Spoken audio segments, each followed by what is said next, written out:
Pa-like, share and subscribe naman po mga master. Kabanata 1381. Mabangis na kumikinang ang mga mata ng lahat ng marinig ang alok ni Robert. Iyan ay isang kamangha-manghang alok. Ito ay perpekto laban kay Levi. Tama iyan. Mabubuhay kayong lahat sa iisang bubong muli. Iyon ay tiyak na isang bagay na maaari nating ay panggako. Pag-isipan mong mabuti ito. Ang gamot na ito ay hindi gaanong mapapakinabangan sa iyong kasalukuyang kalagayan, at kung tatanggi kang ibigay ito, hindi mo na makikita sina Zoe at Evie. Walang katapusang nagsasalita ang lahat. Inakala ng lahat na hindi matatalo ang kanilang mga kondisyon at hindi sila tatanggihan ni Levi. That was understandable since they thought na wala siyang kailangan para makasama muli ang kanyang pamilya. Sa kanilang pagtataka, tinanggihan kaagad ni Levi ang kanilang alok at sinabing, hindi na kailangan iyon. Sasanduan ko sila sa loob ng 3 buwan, at hindi ako nagmamadali. Gusto ni Levi na protektahan ng dakilang pamilya ng Westford ang kanyang at anak na babae sa ngayon, kaya't hindi niya iuwi sila ngayon kapag maaaring maging mapanganib. At saka, kaya niyang iuwi ang mga ito kahit kailan niya gusto. Dahil dito, walang saysay na talikuran niya ang isang bagay na kailangan para makuha lang ang mayroon siya. Iyon ay isang bagay na hindi inaasahan ni Meredith at ng iba pa. Natigilan ang lahat ng marinig ang sinabi ni Levi. Kukunin mo sila sa loob ng 3 buwan. Hindi ito kasing simple ng iniisip mo, alam mo ba? Hindi ka pwedeng magsinungaling para maibalik sila. Hindi mo ba narinig ang rules kanina, Levi? Kailangan mong maging malakas bago mo sila makita. Eksakto. Kailangan mong maging Diyos ng digmaan muli upang maging kwalipikado para dito. Mabilis na pinaalalahanan ng lahat si Levi ng mga kondisyong inilatag. Hindi mo kailangang malaman ang mga detalye.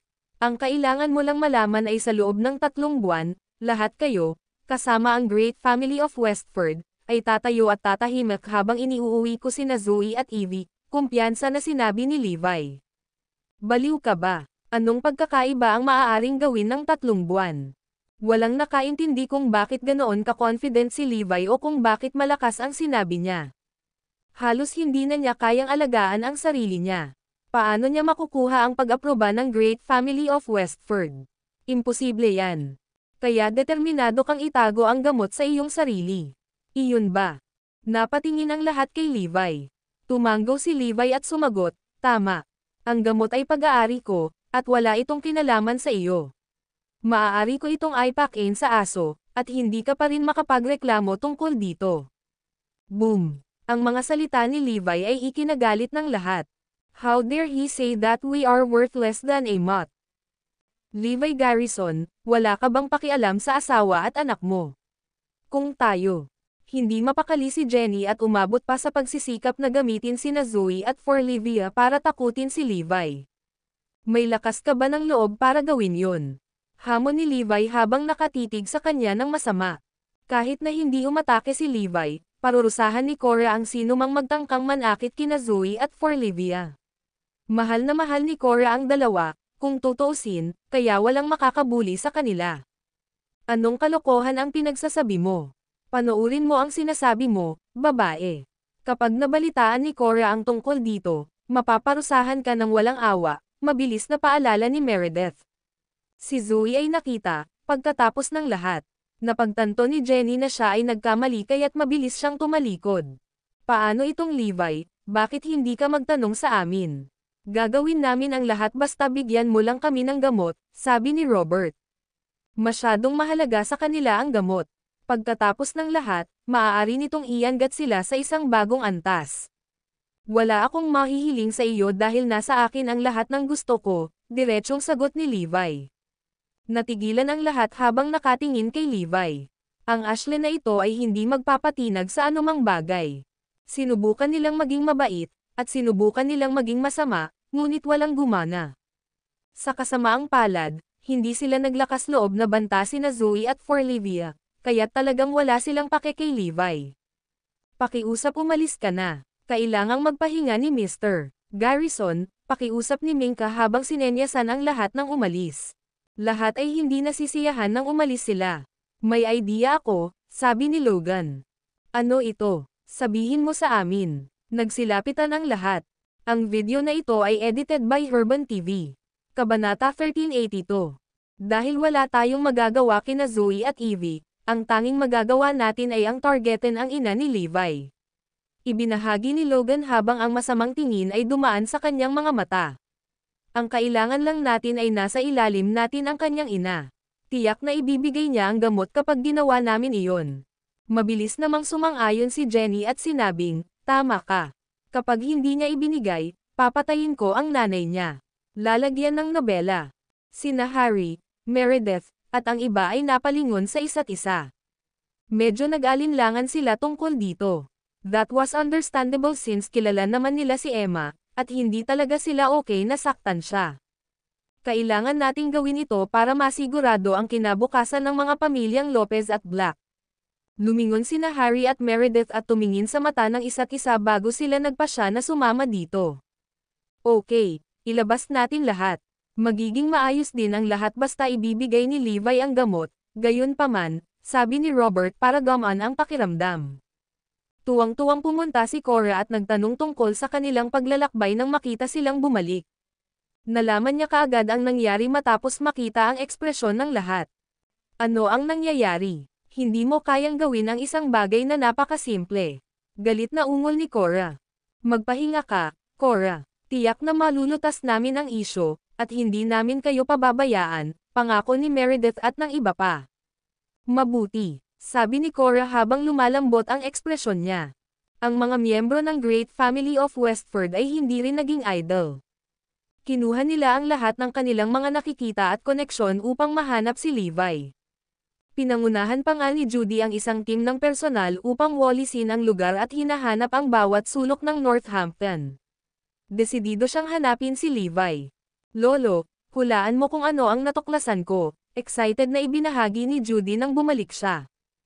Ano ito? Matamis na tanong ni Thierry nang makitang sinenyasan siya ni Judy. Pinunasan niya ang kanyang lalamunan at pinaalis ang lahat sa silid. Ngayon, hindi ko sinasadyang malaman ang Great Family of Frostford ay narito sa Northampton. Naging low profile sila, at parang may hinahabol sila. Nagkataon na nakita ni Judy ang mga mandirigma ng Great Family of Frostford na nakatago sa lugar na tinitirhan ni Levi. Ano ang nangyayari? Ang Great Family of Frostford ay kumikilos ng kakaiba. Sila ang humiling na sirain ang naunang nilagdaan na kasunduan at iginiit na sila ay magiging maayos kahit na ang kontrata ay walang bisa. Hindi ako makapaniwala na talagang naglaro ito sa paraang sinabi nila. Bulong ni Thierry habang hinahaplos ang kanyang balbas. Nalaman mo na ba kung sino ang hinahanap nila? Tanong ni Thierry. Hindi pa, pero nakapalibot sa isang manor ang mga fighters nila, and I'm guessing na doon nakatira ang taong hinahabol nila. Ipinadala ko na ang aking mga tauhan upang imbestigahan ang bagay na ito at pupunta ako ngayong gabi, ulat ni Judy. Kung gayon, may natutunan ka ba tungkol sa misteryosong lalaki? Tanong ni Thierry. Iyon ang pinaka-inaalala niya. Hindi pa, ngunit hinanap ko ang halos bawat pulgada ng Northampton sa nakalipas na buwan. May ilang lugar na lang tayong dapat tingnan. Nang lumipas ang gabi, bumalik ang mga especially iyan ng Great Family of Westford para iulat, Ms. Langston, halos napalibutan na namin ang manor kung saan natuklasan ang mga mandirigma mula sa Great Family of Frostford. Panipi. Nang marinig ang mga salitang iyon ay agad na kuminang ang mga mata ni Judy. Tara na, gusto kong makita kung sino ang pinupuntahan ng Great Family of Frostford. Hindi nagtagal ay dumating na si Judy at ang kanyang mga tauhan sa mansyon. Dumaan sila sa mga gwardya ng Great Family of Frostford at pumasok sa manor ni Levi. Manatili ka rito at hintayin ang aking senyales. Papasok na ako, bili ni Judy. Okay naman ang lahat dahil malakas ang laban ni Judy. Hindi nagtagal, dumaan si Judy sa mga tauhan ni Minka at pumasok sa mansyon. Luminggalinga siya sa paligid at napansing walang tao. Ang natitira na lang ay ang kwarto. Nagtiptoed si Judy. Umalis ka na, baka mawalan ka ng buhay. Biglang sabi ng isang tao. Ang video na ito ay edited by Herban TV. Kabanata 1383. Nagulat sa tunog, nagmamadaling napaatras si Judy at napatitig sa pintuan ng kwarto. Lumabas ka kung maglakas loob ka. Sigaw niya. Boom. Isang biglaang hampas ng malamig na hangin ang tumama kay Judy mula sa likuran at nagdulot ng panginginig sa kanyang gulugod. Nang lumingon siya, isang malaking kamay ang mabilis na humawak sa kanyang leeg at itinaas siya. Naiwan na nakabitin sa himpapawid, natagpuan ni Judy ang kanyang sarili na hindi makaganti. Sa bawat segundong lumilipas, ramdam na ramdam niya ang pagkawala ng buhay niya habang humihigpit ang hawak sa leeg niya. Namumula at naghahabol ng hininga, nagsimula nang mawala ng malay si Judy nang biglang umalangaw-ngaw ang isang boses. Ikaw. Sa wakas ay lumuwag ang pagkakahawak sa leeg ni Judy, at lumulutang siya sa sahig, na palunok ng hangin.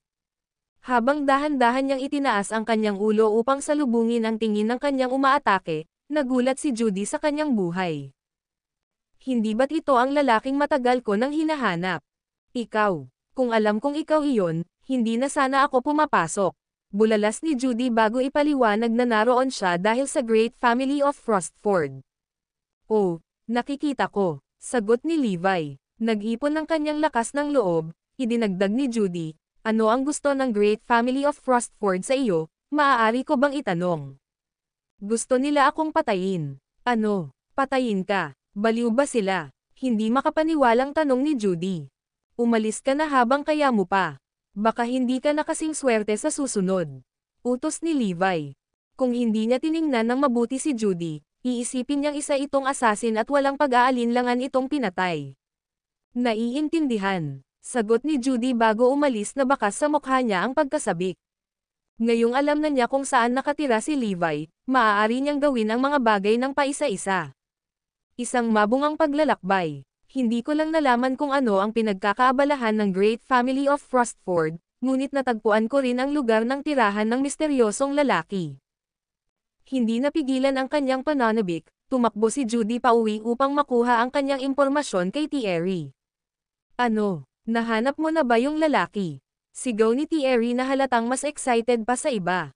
Oo, tama iyan. Alam ko kung saan siya nakatira. Ang kanyang saloobin sa akin ay mas mahusay din kaysa noong nakaraan. Nahihiyang sagot ni Judy. Ang galing. Kahit na si Thierry ay namumulaklak sa pananabik, sina Cora, Meredith, at Zoe ay hindi gaanong pareho sa kanya. Nagulat sila na ang lalaking nakakuha ng respeto ni Thierry ay malapit nang lumabas sa limelight. Kailan nagpa siya ang gayong malakas na presensya na biyayaan ang Northampton, at bakit wala sa amin ang nakarinig tungkol dito? Ay, may isa pa po, Lolo. Ang mahusay na pamilya ng Frostford ay nagbabalak na patayin siya. Bulong ni Judy, lalagyan ng nobela. Ganoon ba? Tapos may sama ng loob sa pagitan nila.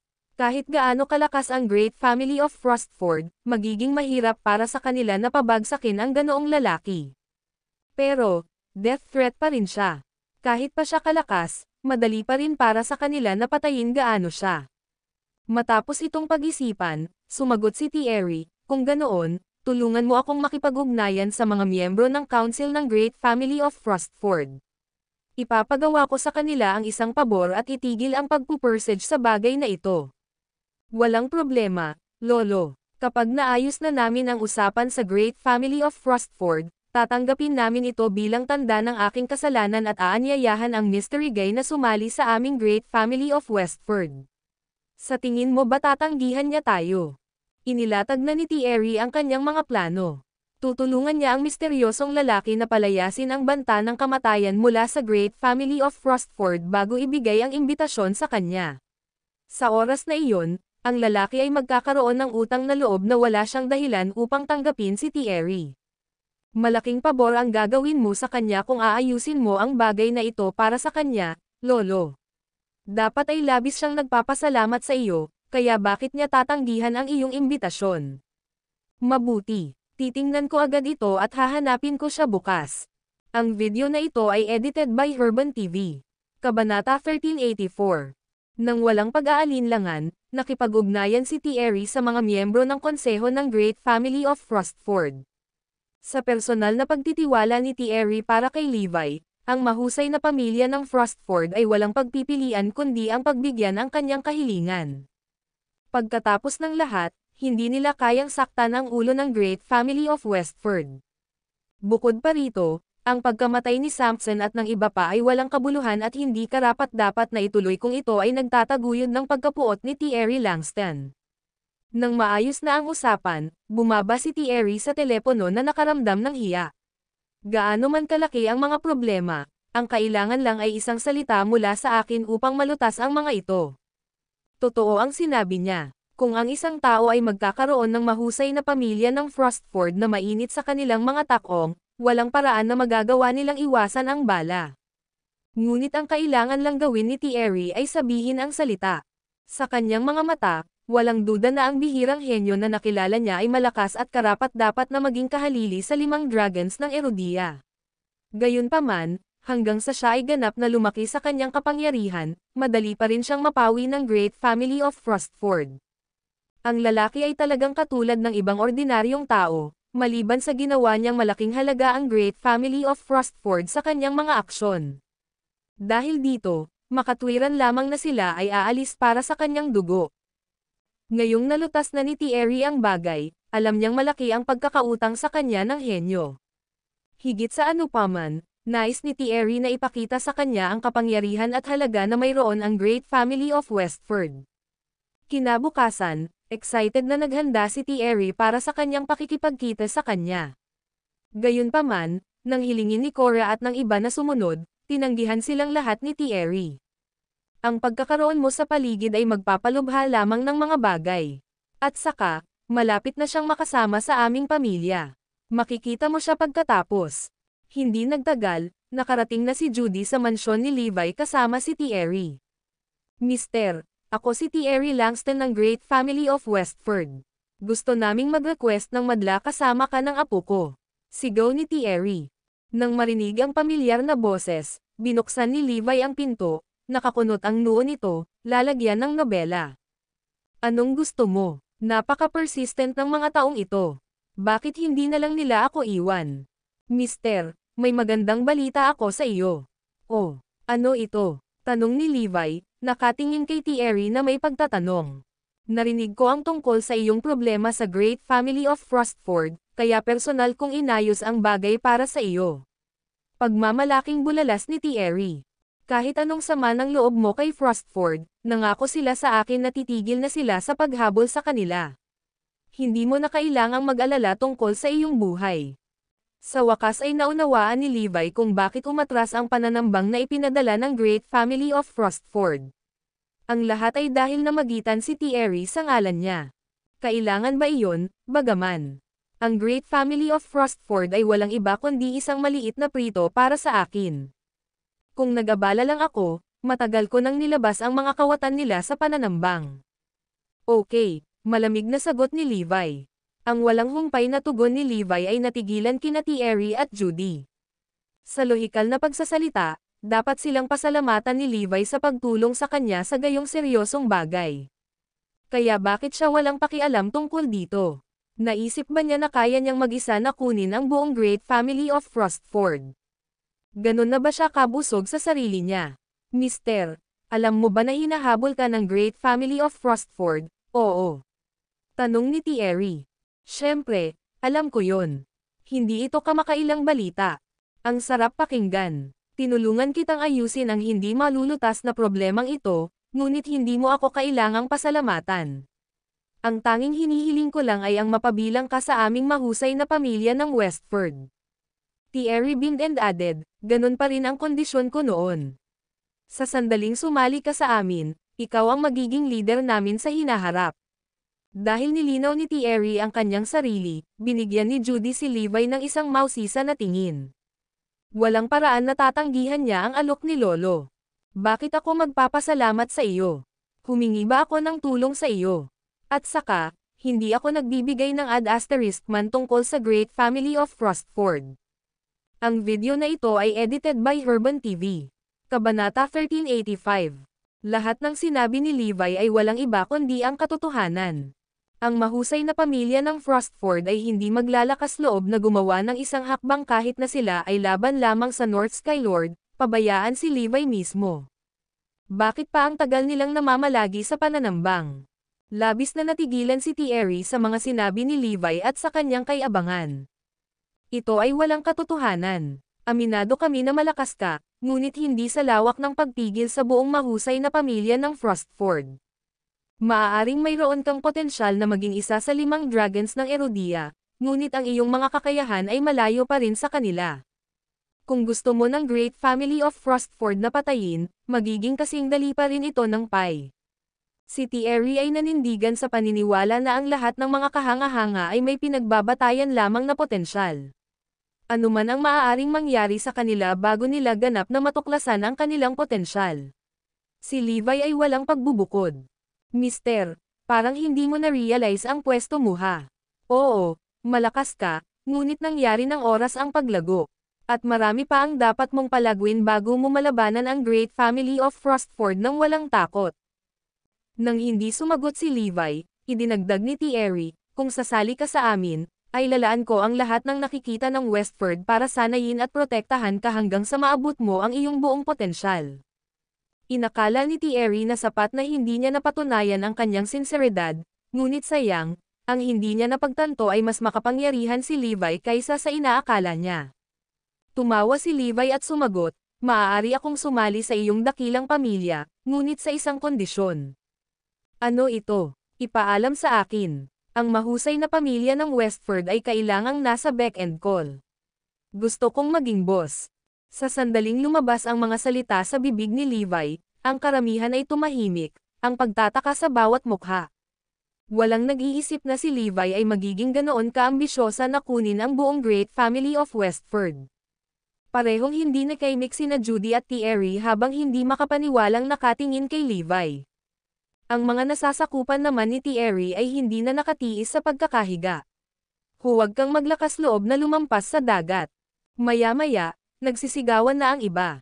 Sa tingin mo ba wala kaming makakalaban sa iyo?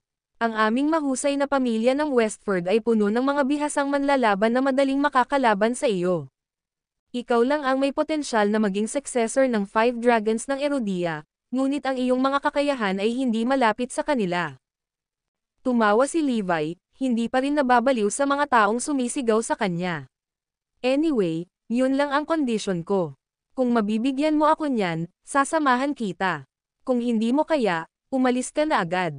Naramdaman ni Thierry na bumili ng kanyang hininga habang ang galit ay namumuo sa kanyang mga ugat. Sa huli, pinili pa rin niyang umalis.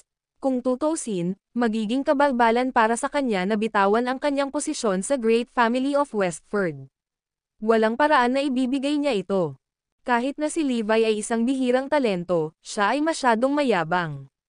Matapos umalis sa mansyon ni Levi, ang lahat ay nagngangalit sa galit. Sino siya sa tingin ng lalaki? Wala ba siyang respeto kahit kaninong? To think hiniling pa niya ang aming pamilya. Ganyan kawalanjiya.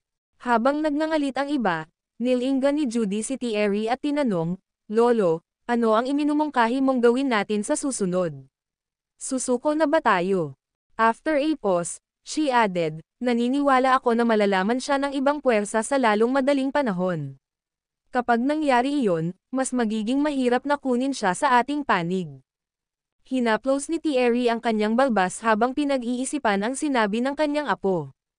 Ano ang iminumungkahi mo? Ang problema niya kasi masyado siyang mayabang. Hindi man lang niya akalain na ang 4 great families ang kaparehan niya. Hanggat mapapatunayan namin na mayroon kaming mga manlalaban na mas malakas kaysa sa kanya, malalaman niya ang kanyang lugar at samahan kami. Agad na nagningning ang mga mata ni Thierry habang napabulalas, good. Sa tingin ko ito ay maaaring gumana. Kung ipaalam natin sa kanya na mayroon tayong mga taong mas malakas kaysa sa kanya, gusto niyang sumama sa atin. Ipasa ang aking mga order. Gusto kong bumalik kaagad si George sa Northampton. Oo, Lolo, si George Langston ay walang iba kundi ang nagtanong manlalaban sa buong Great Family of Westford, lalagyan ng nobela. Siya lang din ang may kakayahan sa 5 Dragons of Erodia. Kung gagawa siya ng kanyang hakbang, walang alin lang ang matatalo si Levi. Ang video na ito ay edited by Urban TV. Kabanata 1386. Ang nasa isip ni Thierry ay kumbansihin si Levi minsan at para sa lahat. Nais niyang si Levi ay labis na humanga sa dakilang pamilya ng Westford na sasama siya sa kanila nang walang pag-aalinlangan.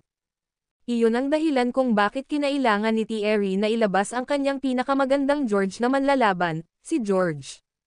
Ang pagkakaroon ng mastered lahat ng Westford's fighting techniques, George ay kamay daw ng pinakamalakas na ultimate class warrior sa pamilya sa loob ng maraming siglo. Dahil sa mga kakayahan niya, hindi nakakapagtaka kung malalampasan pa niya ang ultimate class warrior. Sa madaling salita, makapangyarihan si George. Siya lamang ang maaaring lipulin ng mga hukbo at paksain ang mga bansa. Magsama-sama man ang buong Erudia, baka hindi pa rin nila siya mapapanalo. Iyon ang kapangyarihan ng isang ultimate class warrior. Ipinanganak sa panahon ng digmaan, minsang nagpakawala si George ng napakaraming kapangyarihan anupat halos makuha niya ang isang buong bansa. Gaano man katagal ang lumipas mula noon, walang sino man sa Great Family of Westford ang makakalimutan ang kanyang kapangyarihan at mga kontribusyon. Si George din ang dahilan kung bakit ang Great Family of Westford ay nagkaroon ng labis na kumpiyansa at kapangyarihan sa pakikipagtawaran. Dahil sa pagpapahiram niya ng kanyang kapangyarihan, hindi na kinailangan ni Westford na mag-alala tungkol sa pag-akyat ng iba sa kanilang mga ulo. Bakit pa pinirmahan ng mga Dragonites ang kasunduan sa amin? Lahat ito ay dahil nakaramdam sila ng pananakot sa presensya ni George. Napangiti si Thierry at napaisip, mukhang ang karahasan pa rin ang pinakamagandang paraan para magawa ang mga bagay-bagay. Tama iyan. Kung alam lang sana natin ng mas maaga, hindi na tayo mag-aaksaya ng ganito kalaking lakas, sagot ni Judy sabay tango. Ang Great Family of Westford ay sa wakas ay nakahinga ng maluwag.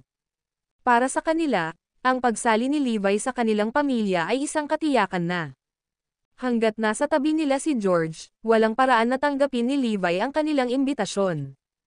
Pagkabalik sa pamilya Lopez, agad silang binati ni Cora at ng iba pa. Thierry, nakilala mo na ba ang misteryosong lalaki? Tumanggo si Thierry na sumagot, oo, meron. Hindi magtatagal bago siya sumama sa amin. Si Henry at Fabian naman ay hindi makapaniwalang nagkatinginan. Ginoo, Langston, mayroon bang tunay na makapangyarihang tao dito sa Northampton? Parehong nabighani si Zoe sa isiping iyon.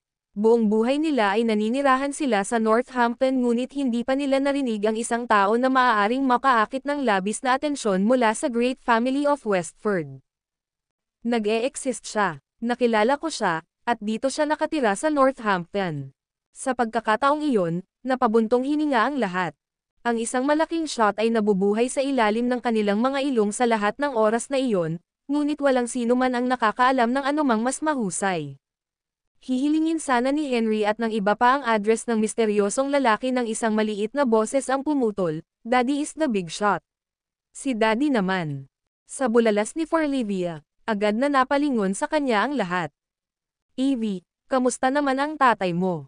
Hindi na siya ang God of War. Tanong ni Judy. Sumimangot si Forlivia at sumagot, mas makapangyarihan pa si tatay kaysa sa Diyos ng digmaan ngayon. Siya ang Crown King. Nagmamadaling tinungo ni Zoe si Forlivia at binuhat siya, ayaw niyang sabihin pa. Ginoo, Langston, alam mo kung gaano kalokohan ang mga bata. Huwag isa puso ang kanyang mga salita. Kinakabahang paliwanag ni Meredith. Kasalanan lahat ni Levi sa walang kahihiyang pagtawag sa sarili niyang Crown King. Tama iyan, Mr. Langston, huwag mong pansinin ang mga salita ng bata.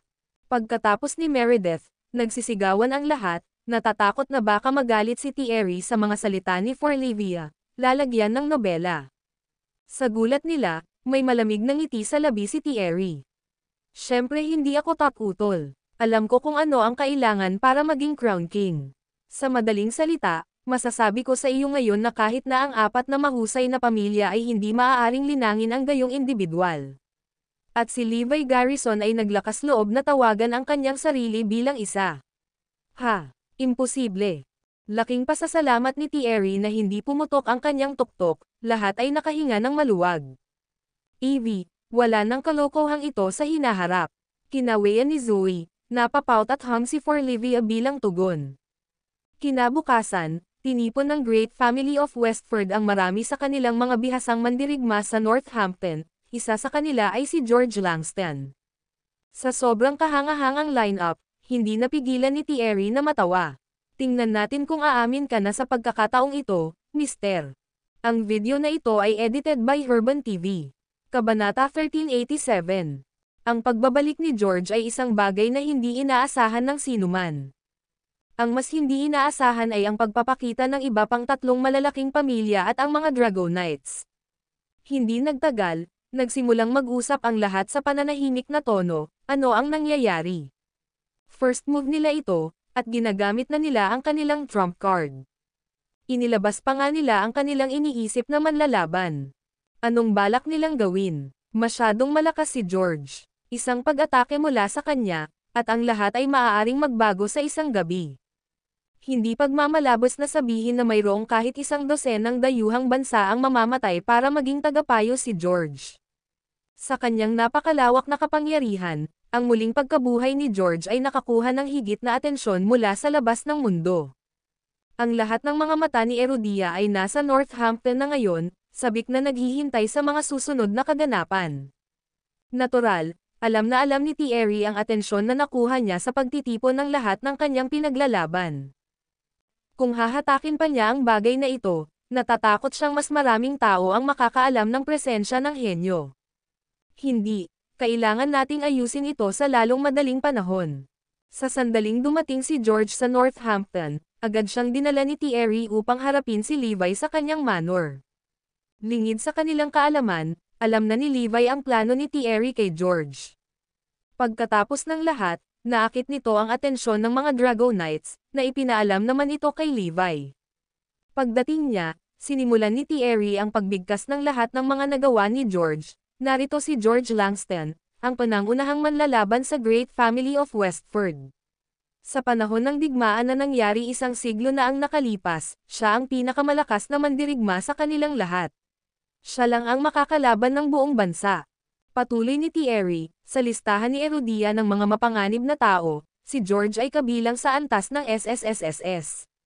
Napakalaki ng kanyang kapangyarihan, kaya niyang lipulin ang mga bansa sa kalooban. Sa sandaling bumalik siya, ang mga Dragonites ay kailangan niyang ayusin ang kanilang mga mata sa kanya sa lahat ng oras. Kung may pagkakataong ilabas niya ang kanyang kapangyarihan, kailangan nilang gawin ang lahat para patayin siya o mahuli siyang buhay. Isang antas ng panganib sa SSSS. Naiisip mo ba, noong nakaraang siglo, ang pinakamataas na antas ay ang SSSS lamang?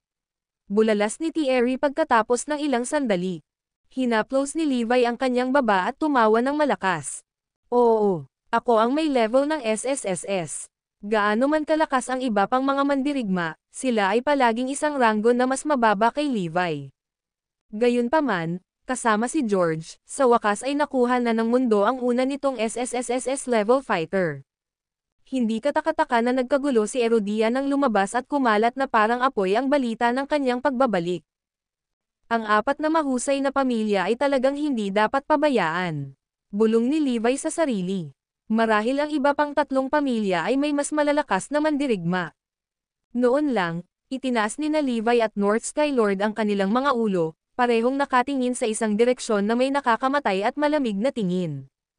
Naramdaman nila na may dumating na isang makapangyarihan. True enough, umalangaw-ngaw ang boses ni Thierry. Mister, nandito na naman ako. Sa pagkakataong ito, papatunayan ko sa iyo kung gaano kalakas ang Great Family of Westford. Sigurado akong magbabago ang isip mo at sasamahan mo kami kaagad. Umiling si Levi sa inis. *Man, hindi ako pababayaan ng mga taong ito. Sa labas ng manor, 12 ng mga tao mula sa Great Family of Westford ang nagtipon. Lahat sila ay bihasang manlalaban, na kayang pabagsakin ang hindi mabilang na mga kaaway ng sabay-sabay. Ngunit ang pinaka-nakakatakot sa kanila ay ang nakatayo sa likuran. Nakasuot ng berdeng balabal, siya ay mukhang maamo at madaling pakisamahan na may maputi at pinong balat. Siya ay mukhang hindi mas matanda kaysa sa 40, ngunit higit siya sa 100 taong gulang. Nagkaroon pa nga ng mga chismis na nagsasabing halos 200 taong gulang na siya, ngunit walang bakas sa kanyang mukha para ibigay iyon. Ganyan ang kapangyarihan ng Ultimate Class Warrior. Ang mga bihasa sa martial arts ay walang hangganang enerhiyang dumadaloy sa kanilang katawan. Hindi lamang iyon nakakatulong upang maantala ang pagtanda, ngunit maaari rin itong pahabain ang kanilang mga lifespan. Dahil dito, hindi isang sorpresa kung ang nangungunang Ultimate Class Warrior ay tunay na nabuhay ng halos 200 taong gulang. Kalmadong pumunta si George Langston sa harapan at tinitigan si Levi. Siya ba iyon? Habang pinagmamasdan niya ang ugali ni George, mas lalong naniwala si Levi sa mga tsismis na iyon, lalagyan ng nobela. Sigurado akong halos 200 ang matandang ito dito. Excited na tumango si Thierry sa ulo. Tama iyan. Siya na nga. Ang video na ito ay edited by Herban TV. Kabanata 1388. Makapal ang hangin sa tensyon habang sina Levi at George ay nagtama ang mga mata sa isa't isa, lalagyan ng nobela. Mister, dahil sinabi mo na hindi ka natatakot sa 4 na mahusay na pamilya, kailangan lang naming ipatikim sa iyo ang aming kapangyarihan. Sigaw ni Thierry. Ang laban na ito ay magpapatunay sa iyo na hindi mo maipapanalo ang Great Family of Westford. At malalaman mo rin na hindi ka kasing lakas ng sinasabi mo. Sigurado akong gugustuhin mong sumama sa pamilya namin pagkatapos nito. Pagkatapos ay lumingon si Thierry kay George at sinabing, ipauwi ko ito sa iyo, guro. Pinalaki ni George si Levi at napaisip, isang bihirang kababalaghan talaga. Masasabi kong karapat-dapat kang magtagumpay sa 5 dragons ng Erudia. Makinig ka dito, bata. Maging alagad ko, at aayusin kitang maging kasing kapangyarihan ng 5 dragons. Ano? Ang pagkuha kay Levi bilang isang alagad. Ang biglaang pangyayaring ito ay hindi inaasahan ni Thierry at ng iba pa. Sa kabila nito, tinapunan pa rin ni Thierry ng masamang tingin si Judy. Parang gusto niyang sabihin dito kung gaano siya naging tama sa lahat ng nakaraan, na si Levi ay isang mainit na kalakal na gusto ng lahat ng isang piraso sa kanya. Nanatiling gulat si Judy at ang iba habang nakatitig kay George at Levi. Sa halos 200 taon ng kanyang buhay, hindi pa nagkaroon ng disipulo si George. Maraming tao mula sa Great Family of Westford, kabilang si Thierry, ang nakiusap kay George na kunin sila noon pa. Nako, tinanggihan niya ang bawat isa sa kanila. Ngayon, hindi lang gusto ni George na kumuha ng alagad, kundi siya rin ang nag-alok ng alok kay Levi. Kung ang natitirang bahagi ng Great Family of Westford ay nabighani nito, walang alinlangan na magkakaroon ng kaguluhan. Bukod sa lahat ng iyon, ang pinakamahalagang punto ay kung gaano kalaki ang potensyal ni Levi, sa lawak na kahit si George ay gusto siya sa ilalim ng kanyang pakpak. Gayunpaman, ngumiti si Levi at walang sabi-sabi, hindi ka karapat-dapat na maging disipulo mo ako. Ganyan kabastusan. Anong pinagsasabi mo? May ideya ka ba kung sino ang lalaking ito? Ang lakas ng loob mo. Si Master Langston ang nagtanong Ultimate Class Warrior at isa ring nagtanong ng manlalaban sa buong Great Family of Westford. Ang swerte mo na gusto mong maging alagad. Walang sabi-sabi na ang lahat ay namangha sa sinabi ni Levi habang pinapayuhan nila siya. Nagbago rin ang ekspresyon ni George. Sa lahat ng kanyang mga taon, hindi pa siya nakatagpo ng ganoong kasenggit na tanga. Walang alinlangan na si George ang pinakamakapangyarihan at pinakakarapat dapat na tao sa mundo bilang isang guro. Kaya sino pa ang posibleng gusto ni Levi? Si Thierry at Judy ay parehong nasa bingit ng pagkawala ng kanilang isip. Ito ay isang beses sa isang buhay na pagkakataon, ngunit si Levi ay itinapon ito na parang wala lang. Galit ba siya? Sa lahat ng taong kutsain, kailangan niyang kulitin si George. May death wish ba siya? Walang magawang umiling si Levi at bamantong hininga. Labanan ba ang gusto mo? Kung gayon, putulin na natin ang kalokohan at labanan na. Malaya ka, pero hindi ako. Mayabang. Masyado siyang mayabang. Nagngangalit ang lahat habang nakatingin kay Levi. Umiling din si George at sinabing, bata, may kabayaran sa pagiging mayabang. Sa palagay ko ang binatang ito ay hindi pa nakakaranas ng anumang pag-urong sa buhay.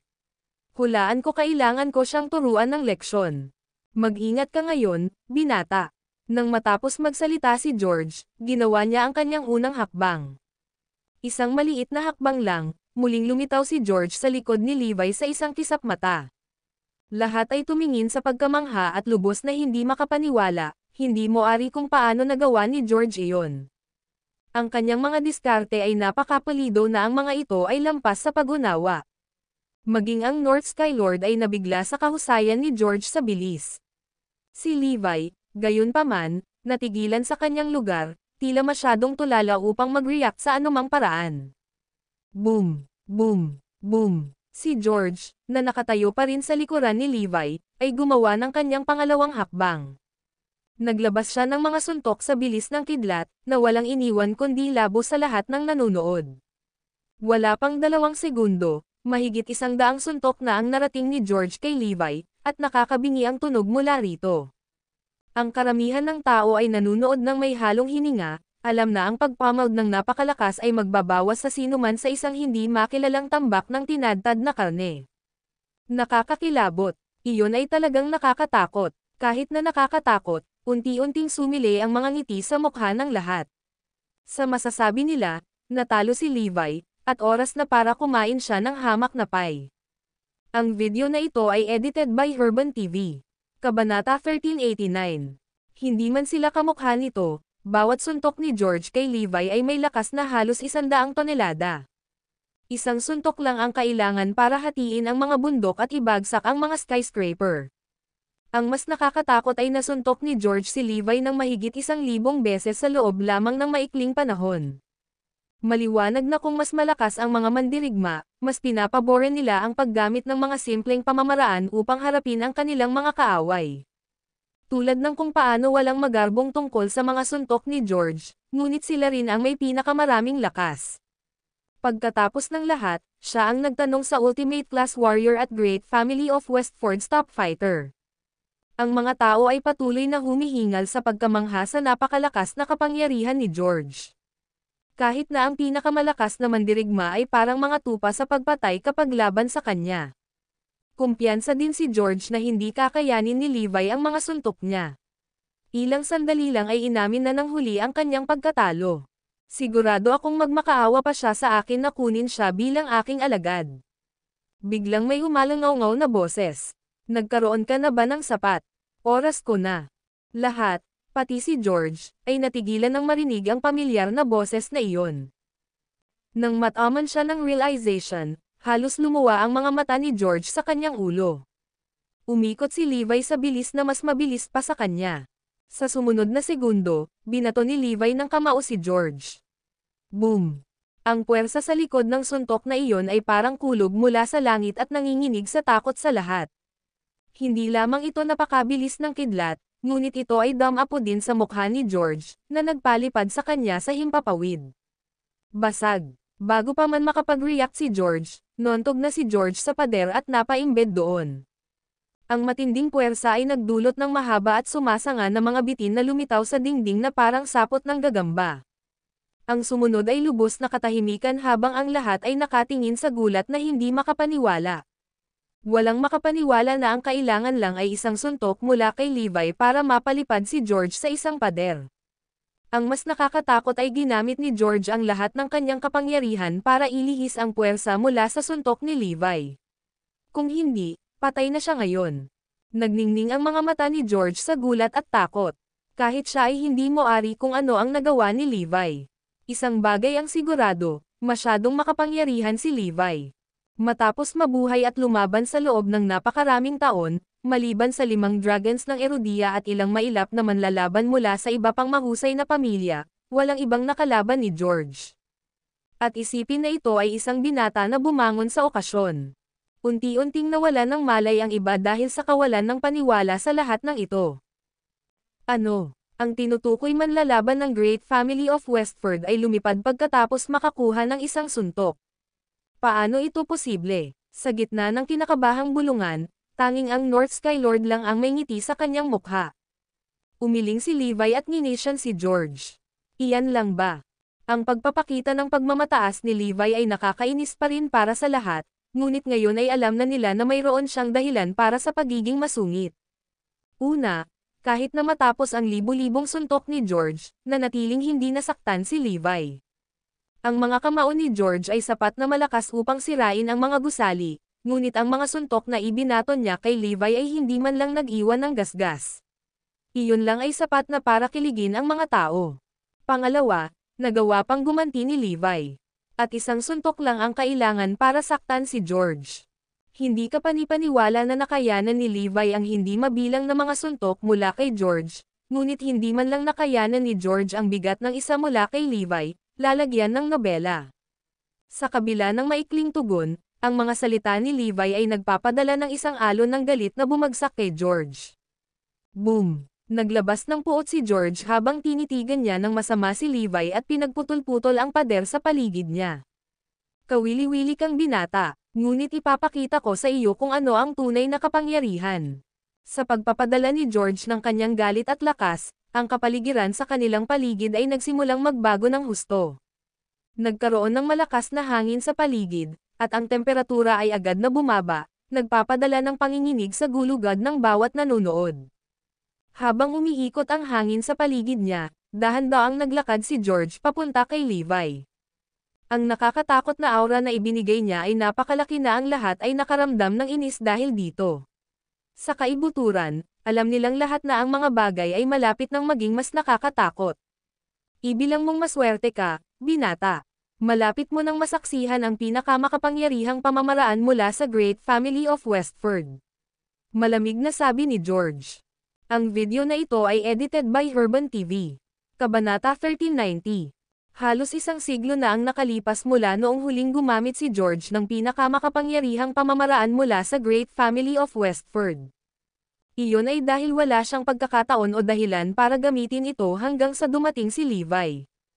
Habang dahan-dahan niyang itinaas ang kanyang kanang kamay, hindi mabilang na mga bagyo ang nagsimulang umikot sa ibabaw ng kanyang palad. Si George ay naging napakalakas na madali niyang manipulahin ang mga elemento. Hangin man, apoy, tubig, o kuryente, kaya niyang kontrolin ang mga ito at gawing paraan ng pag-atake. Ang mas nakakatakot ay kung paano dahan-daang naging iba't ibang maliliit na sikretong armas ang mga bagyong ito. Sa isang kisap mata, napuno na sila ni George ng buong espasyo. Ang mga sandata ay sobrang siksik kaya napalibutan si Levi mula sa bawat anggulo at bawat direksyon. Sa hitsura nito, ganap na walang puwang para makatakas. Ang Tangsect ay bahagi ng Great Family of Westford, at ang kanilang pinakamatibay na suit ay nasa mga lihim na armas at mga bitay. Sa isang taong kasing lakas ni George, matagal na niyang pinagsama ang kanyang martial arts sa kanyang kaalaman sa mga lihim na armas. Ang mga lihim na armas na ginawa mula sa mga agos ng hangin ay mas nakamamatay kaysa sa mga gawa sa metal o kahit na mga bala. Dahil dito, hindi isang pagmamalabos na sabihin sa ganitong paraan lamang, maaaring pumatay si George ng mahigit 100,000 tao sa anumang larangan ng digmaan. Ito ay tiyak na dahil dito na si George ay sinabi na magagawang ibagsak ang buong bansa sa isang iglap. Sa gayong hilaw na lakas, hindi katakataka na ito ang sinasabing pinakamakapangyarihang pamamaraan sa Great Family of Westford. Oras na para mawala ka. Sigaw ni George. Whoosh, whoosh, whoosh. Sa isang iglap, lahat ng lihim na sandata ay lumipad papunta kay Levi na parang ulan na bumabato sa kanya.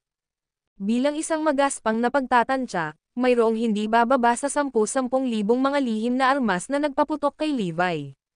Ang pag-iisip tungkol dito ay sapat na upang gawing halaya ang mga binti ng sinuman. Boom, boom, boom. Hindi nagtagal, ang lugar kung saan nakatayo si Levi ay nawasak sa lupa. Ang bawat pagpapaputok ng isang lihim na sandata ay nagresulta sa isang pagsabog sa pakikipag-ugnay. Dahil dito, hindi nagtagal ay lumubog ang pundasyon sa harap ng manor. Kung hindi lang napigilan ni George ang sarili ay madali niyang nasira ang buong compound. Sa kabila ng hindi mabilang na mga lihim na sandata na pinaputok sa kanya, mahinahong hinarang ni Levi ang mga ito ng kanyang mga braso at dahan-daang humakbang papunta kay George. Si Levi ay nag-activate ng isang layer ng kalasag sa paligid niya, na ginawa niyang hindi masasaktan sa mga pag-atake. Gaano man kalakas ang mga lihim na sandata na iyon, wala silang silbi laban sa kanya. Ginamit ni George ang kanyang mga diskarte, at sinalungat ni Levi ang kanyang sarili. Ito ay isang pamamaraan na natutunan ni Levi habang nasa isip, at ang lakas ng pagtatanggol nito ay nakakagulat. Ano ito? Hindi makapaniwalang ungol ni George. Galit na ba si Levi? Wala ba siyang pakialam sa mga armas? Sa masusing pagsisiyasat, napagtanto ni George na mga armas ay ganap na hindi laban kay Levi. Paano ito posible? Bago pa mabawi ni George ang kanyang kalmado, lumitaw na si Levi sa kanyang harapan. Boom! Sa paghatid ni Levi ng isa pang malakas na suntok, dumura si George ng dugo habang lumilipad siya sa malayo. Pumalakpak, bumagsak si George sa sahig, hindi na makabangon. Ang unang suntok ay sapat na masama, ngunit ang pangalawa ay mas malala pa, at naabot ni George ang kanyang limitasyon. Puno ng takot at gulat ang kanyang tingin habang nakatitig kay Levi. Masyadong nakakatakot ang binatang ito. Lumingon si George kay Thierry at sumigaw, "Thierry, mali lahat ng impormasyon mo. Ang lalaking ito ay hindi ang kahalili sa Five Dragons of Erudia. Mas makapangyarihan pa siya sa kanila." "Ano?" bulong ni Thierry bago nawalan ng ulirat sa sobrang pagkabigla. "Hindi sapat ang isang suntok, ngunit sa palagay ko dapat gawin ito ng dalawa." Nakangiting sabi ni Levi. "Gayunpaman, aaminin kong maganda ka. Bakit hindi ka magtrabaho para sa akin?" Natigilan si George at tumingin kay Levi nang may pagtatanong, hindi alam kung ano ang ibig niyang sabihin sa kanya. Saglit na nag-isip si Levi habang tumawa, "How about this then? Papalitan ko ang Great Family of Westford. May tumututol ba? Lalagyan ng nobela." Nang makitang bumagsak ang kanyang tingin sa kanila, si Judy at ang iba pa ay hindi nang ahas na sumilip. Maging si Thierry, nakakadating lang, ay walang kibo. Kahit na hindi nagustuhan ni George ang ideya, wala siyang pagpipilian kundi ang pumayag. Kung tutuusin, natalo siya kay Levi. Ang video na ito ay edited by Herban TV. Kabanata 1391. Biglang naalala ni Judy ang sinabi noon ni Levi tungkol sa pagsali niya sa Great Family of Westford. Simple lang ang kalagayan niya. Kung siya ay sasali, siya ang magiging ulo ng pamilya. Tanghali, kinukutya ni na Judy at Thierry ang kanyang kapangahasan. Ngunit ngayon, natupad ang hiling ni Levi. Malapit na siyang maging pinuno ng Great Family of Westford. Kung may tumututol man, huwag mag-atubiling lumapit sa akin.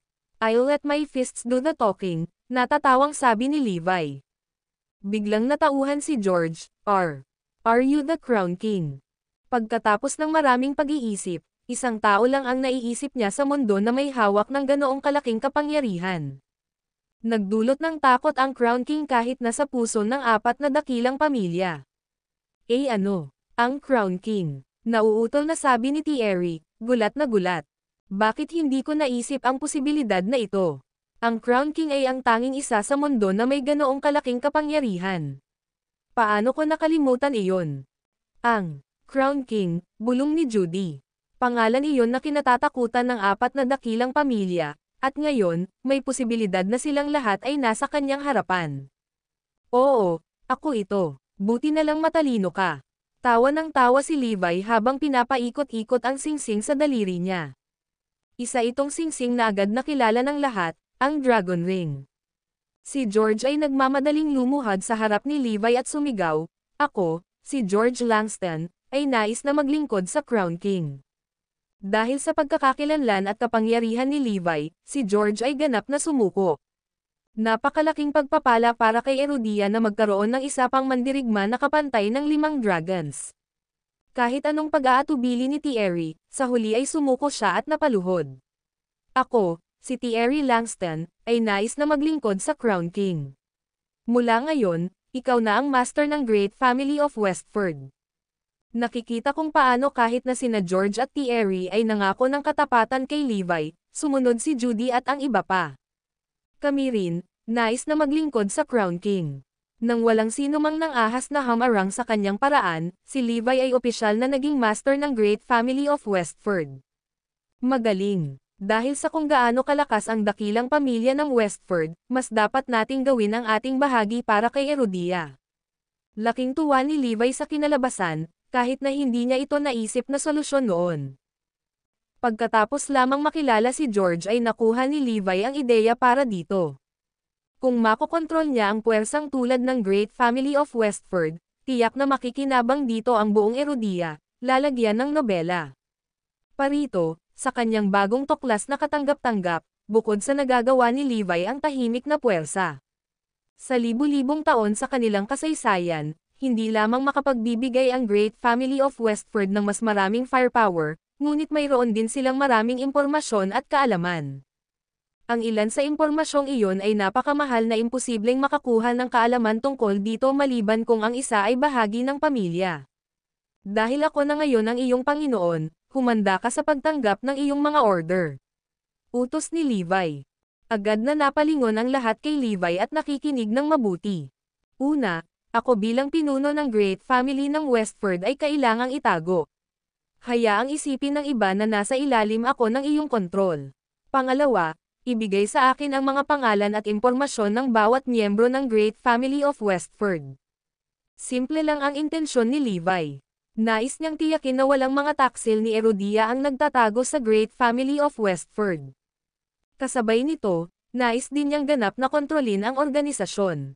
Pangatlo, lihim kong gagamitin ang iniaalok ng Great Family of Westford. Walang magtatanong sa aking mga aksyon. Ang kailangan mo lang gawin ay sundin ang utos ko. Tumingin sa paligid para masiguradong nakikinig pa rin sa kanya ang lahat, nagpatuloy si Levi. Pang-apat, bigyan mo ako ng kalahati ng mga potion at race eta na taglay ng Great Family of Westford. Gusto kong gamitin ang mga ito. Panghuli, ibigay ang lahat ng mga diskarte, mga lihim na armas, at mga kasanayan din. Ang huling dalawang higit na Levi ay sa lahat para sa palakasin ang mga sundalo ni Erodia upang sila ay maging isang mas kakilakilabot na presensya sa anumang larangan ng digmaan. Sabay-sabay na tumango ang lahat. Naiintindihan. Naturally, wala sa kanila ang anumang oras. Muli namang ibinaling ni Levi ang atensyon kay George. Bakit hindi ka lumabas sa pag-iisa, George? Gagawin nating magkasama ang magagandang bagay. Lahat tama. Susundan kita. Ang video na ito ay edited by Herban TV. Kabanata 1392. Ang unang dahilan kung bakit napagdesisyonan ni George na sundan si Levi ay lubos siyang nabigla sa husay ng huli. Ang pangalawang dahilan ay gusto niyang makita kung hanggang saan ang mararating ni Levi. Para naman kay Levi, ang dahilan kung bakit gusto niyang sumama sa kanya si George ay kahit na mas mahina ang huli kaysa sa kanya, si George ay talagang nasa kanyang sariling liga sa mga tuntunin ng pagtatrabaho. Sa kanyang paligid, ang mga bagay ay magiging mas madaling makamit. Huwag kang masyadong malungkot, lahat. Lahat kayo ay nag-aambag kay Erodia. Tatandaan kayong lahat ni Erodia. Sa pananalig lang matutuklasan mo ang layunin ng buhay, sabi ni Levi habang pinagmamasdan ang mga tao. Nang tumingin sa kanya na may pag-aalinlangan, nagtanong si Thierry, Guro, ano ang susunod kong gagawin? Ngumiti si Levi. Wala kang kailangang gawin. Ituloy mo lang ang ginagawa mo. Umaasa pa rin siya na protektahan ni Thierry si Zoe. Siya at si Forlivia ay magiging ligtas sa kanila. Naiintindihan. Tumanggo si Thierry. Sa sandaling iyon, kinurot ni Judy si Thierry, na mabilis na nagtanong, Crown King, pwede ko bang malaman kung kasal ka na? Napakamot ng ulo si Levi. Mukhang hindi pa niya alam ang identity ko. Oo, may anak pa nga ako ngayon sagot niya. Ano, may anak ka pa ba? Parehong natigilan sina Thierry at Judy. Noong una, hiniling ni Judy na maging asawa niya ito, ngunit naging asawa na niya ito. Kung ganoon, alis muna kami, Master. Dahil doon, umalis si Thierry at ang iba, habang si George ay nanatili kay Levi. Bumalik sa tirahan ng pamilya Lopez, tulala si Cora at iba pa. Ano ang nangyayari? Nang umalis si Thierry at ang iba pa, napuno sila ng pananabik at kasiyahan, na sinasabing tiyak na sasali ang misteryosong lalaki sa Great Family of Westford. Bagamat dapat ay masaya sila, bakit parang nanlumo sila pagkabalik? Ano ang nangyayari? Thierry, pati si George pumunta. Hindi ba sumali ang lalaki sa Great Family of Westford? Nagtatakang tanong ni Cora, lalagyan ng nobela. Bumantong hininga si Thierry at sinabing, ginawa niya, ngunit. Pero ano? Tanong niya. Ikanaway ni Thierry ang kanyang mga kamay. Lahat ay maayos. Ito ay confidential. Hindi ko masabi sa kanila na hindi lang siya sumali, kundi naging master din siya ng Great Family of Westford. Sobrang lungkot din ang naramdaman ni Judy. Maliban sa pagiging depressed sa ikinalungkot ng lahat, nakaramdam siya ng sama ng loob na may asawa na si Levi. Anong problema kay MS? Langston. Tanong ni Sean and the rest. Wala kang pakialam. Gawin mo lang ang dapat mong gawin. Sa totoo lang, mababa ang tingin ni Judy sa mga pamilyang Lopez at Black. Siyempre, Ms. Langston. Ang kanilang kasalukuyang gawain ay gumawa ng isang pamamaraan upang makuha ang mahiwagang gamot mula kay Levi. Ilang araw na silang nagpaplano at naghahanda ng magsimula kay Emma. Gamit si Emma, pipilitin nila si Levi na iabot sa kanila ang gamot. Mabilis na tinipon ni Cora ang lahat. Nakita mo naman ang nangyari ngayon, di ba? Mukhang bad mood si Thierry kaya malamang may nangyari. Kung nakuha mo ang mahiwagang gamot mula kay Levi at ibinigay ito kay Thierry, tiyak na matutuwa siya. Malamang nagagantimpalaan pa niya kayong lahat. Tiyak na uunlad ang mga Lopez at Black na pamilya sa mga susunod na siglo, paalala niya. Nang marinig nila iyon ay nagningning ang kanilang mga mata. Ito ay isang gintong pagkakataon. Dahil masama ang pakiramdam ngayon ni Thierry, tiyak na matutuwa siyang makita ang gamot. Kung mangyayari iyon, magiging maliwanag ang ating kinabukasan. Hindi nila inaasahan na ang mahusay na pamilya ng Westford, na pinagsisikapan nilang paboran, ay nasa ilalim na ni Levi, control. Ang video na ito ay edited by Urban TV. Kabanata 1393. Sa huli, si Levi ang tutulong sa kanilang umunlad, hindi ang iba. Ang 3 buwang panahon ay naging isang biro. Ang Great Family of Westford ay nagtatag ng isang restraining order na nagbabawal kay Levi na makipagkita sa kanyang asawa at anak na babae. Gayunpaman, ngayon, siya ay naging master ng Great Family of Westford. Dahil dito, isang kalokohang paniwala na pipigilan ni Levi ang kanyang sarili na makita ang kanyang pamilya. Sabi nga, hindi pa naiisip ni Levi ang tungkol dito. Matapos maging master ng Great Family of Westford, lahat ng problema ay madaling malutas. Huwag kang mag-alala, Cora. Siguradong ibibigay namin kay Thierry ang gamot bukas. Garantisadong Meredith. Kinailangan nilang abutin ang gintong pagkakataon. Pagkaalis nila ay nagsimula na silang kumilos. Kahit na nag-ayos si Levi ng mga bantay para protektahan si Emma, siguradong hindi niya tatanggihan si Meredith at iba pa dahil ginawa nilang dahilan si Forlivia. Kaya naman, agad siyang sumugod mula Southampton patungong Northampton. Sa sandaling dumating siya, nahulog siya sa kanilang bitag. Hindi rin gaanong pinansin ang mga nagbabantay kay Emma dahil kamag-anak niya sila kung tutuusin. Lingid sa kanilang kaalaman, si Emma ay hindi na malayang nakontrol ang mga kamag-anak na ito. Anong ginagawa mo? Di ba sabi mo pumunta ako dito para bisitahin si Evie? Gulat na tinitigan ni Emma ang lahat.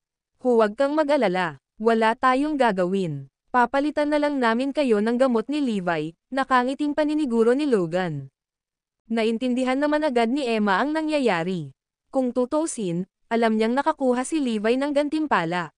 Hindi mo ba nakikita ang iyong mga aksyon na kasuklam-suklam? Galit na sambit ni Emma habang nakatitig sa kanyang mga tinatawag na kamag-anak. Paanong kasuklam-suklam? Matatandaan kami ni Levi, kaya dapat niyang bigyan kami ng gamot. Oo, napakawalang galang niya sa mga nakatatanda. How dare siyang maging back ng ganyang gamot? Lahat ay napabulalas ng may pagmamatuwid sa sarili. Gayunpaman, galit na sinaway ni Emma, iyan ang gantimpala ni Levi. May karapatan siyang magpasya kung paano niya ito ipamahagi. Walang makakagawa ng desisyon sa ngalan niya. Well, magdedesisyon tayo para sa kanya ngayon. Gusto kong makita kung mas gusto niya ang mahiwagang gamot o ang kanyang ina. Dahil determinado si Meredith at ang iba pa, natural na hindi sila titigil. Tara na at hanapin natin si Levi ngayon. Nang aalis na ang lahat ay nabangga nila si Zoe. Anong ginagawa mo? Tinitigan niya sila. Sino ang nag-leak ng plano? Matigas na sigaw ni Meredith, lalagyan ng nobela. Paano nalaman ni Zoe? Wala itong kinalaman sa iyo, Zoe. Umalis ka kaagad at itigil ang paghadlang sa amin. Sigaw ni Jenny. Hindi. Sa akin dito, walang makakabuli kay nanay, gulat na sagot ni Zoe. Nanay. Hindi mo siya nanay, okay. Magwala ka ngayon. Galit na sambit ni Logan. Gayunpaman, determinadong tumayo si Zoe sa pasukan. Ayoko. Ang iba ay hindi nang ahas na gumawa ng malaking kaguluhan. Kung tutuusin, magiging mahirap kung malalaman ni Cora. Napakasimple lang ng goal natin, Zoe. Gusto lang naming bigyan kami ni Levi ng mahiwagang gamot para maibigay namin kay Thierry pagkatapos. Ginagawa namin ito para sa kinabukasan ng mga pamilyang Lopez at Black. Sinabi rin ng lola mo na uunlad ang ating pamilya sa susunod na 100 taon basta't ibigay natin ang mahiwagang gamot sa kanya, sabi ng iba. Pag-isipan mong mabuti, Zoe. Ang mahiwagang gamot ay walang silbi kay Levi ngayon. Hindi ba mas mabuting ipagpalit ito sa kinabukasan ng ating dalawang pamilya? Sinubukan siyang kumbansihin ni Meredith. Talagang nag-aalangan si Zoe. Oo, isa pa, hindi talaga nasisiyahan si Thierry ngayon. Paano kung magdesisyon siyang puntiryahin tayo? Sa kasong iyon, ang mahiwagang gamot ay gaganap ng isang kritikal na papel. Pagsang-ayon ni Robert. After glaring at everyone, Zoe said, "Tama na, huwag ka na magsalita. Huwag ilagay si nanay sa isang masikip na lugar. Ako na lang ang hihingi kay Levi ng gamot." Ang video na ito ay edited by Urban TV. Kabanata 1394. Okay, gagawa kami ng paraan. Zoe, iniisip din namin in behalf of your future with Evie. Sana ma-realize mo rin yun. Natuwa ang lahat. Sa paggawa ng hakbang ni Zoe, tiyak na magtatagumpay siya. Ang misyon na ito ay tiyak na magtatapos sa tagumpay. Tinitigan ni Zoe ang kanyang pamilya ng walang pag-asa, hindi inaasahan na gagawin nila ang ganoong bagay para lamang sa kapakanan ng mga pamilya. Masyado lang silang kasuklam-suklam. Kung maipanganak siyang muli, tiyak na ayaw niyang maging bahagi ng pamilyang Lopez at Black. Alam niya na kung hindi niya personal na haharapin ang bagay na ito, tiyak na masasaktan si Levi o Emma. Dahil ayaw niyang mapahamak ang sino man sa kanila, napagpasyahan niya na mas mabuti para sa kanya na siya mismo ang lutisin ito. Sa manor, hindi inaasahan ni Levi na darating si Zoe. Nagulat siya, agad niyang tinanong, "Napatawad mo na ba ako, Zoe?" Malamig niyang ipinilig ang ulo. Hindi pa. "Kung ganoon, bakit ka nandito?" Tanong ni Levi. Nakatitig sa kanya, nag-alinlangan si Zoe ng mahabang panahon habang nag-ipon ng lakas ng loob at nagtanong, "Maaari mo bang ibigay sa akin ang iyong gantimpala?" Oo naman. Hindi niya inaasahan na ganoon kadaling pumayag ito. "Ha? Hindi mo ba itatanong kung bakit?" Bumalatay sa mukha niya ang pagtataka. Ngumiti si Levi. "Hindi na kailangan. Basta ikaw ang nagtatanong sa akin, hindi ko na kailangan pang malaman ang dahilan." Nakita ko, bagamat tila kalmado si Zoe, labis siyang naantig. Isang mainit na pakiramdam ang bumalot sa kanya. Sa isang iglap, pinatawad niya si Levi. Nang hindi nagtatanong sa kanya ng dahilan, binigyan siya ng isang bagay na katumbas ng halaga ng isang buong isla o lungsod. Noong una, iniisip ni Zoe kung paano itatago sa kanya ang dahilan. Hindi niya inaasahan na ibibigay niya ito sa kanya ng ganoon kadirekta. "North, dalhin mo ang gamot," bilin ni Levi. Hindi nagtagal, dinala ito ng North Skylord. Ang gamot ay nasa loob ng isang napakaganda at espesyal na ginawang kahon na mabubuksan lamang ng isang passcode. Ipinasa ito ni Levi kay Zoe at sinabi sa kanya ang password. May masalimuot na tingin sa mukha niya habang kinukuha ang kahon. Pagkatapos makalayo ng ilang hakbang, umikot siya at sinabi kay Levi, "Hihintayin kong sunduin mo kami ni Evie pagkalipas ng 3 buwan." Napangiti si Levi dahil doon. "Huwag kang mag-alala, binabantayan ko kayong dalawa palagi." Matapos matagumpay na maibalik ni Zoe ang mahiwagang gamot, ang mga Lopez at Black na pamilya ay nasa buwan. Dumating na ang oras para sila ay umangat sa tagumpay. Napagkasunduan nilang palayain si Emma bago tuwang-tuwa si Cora.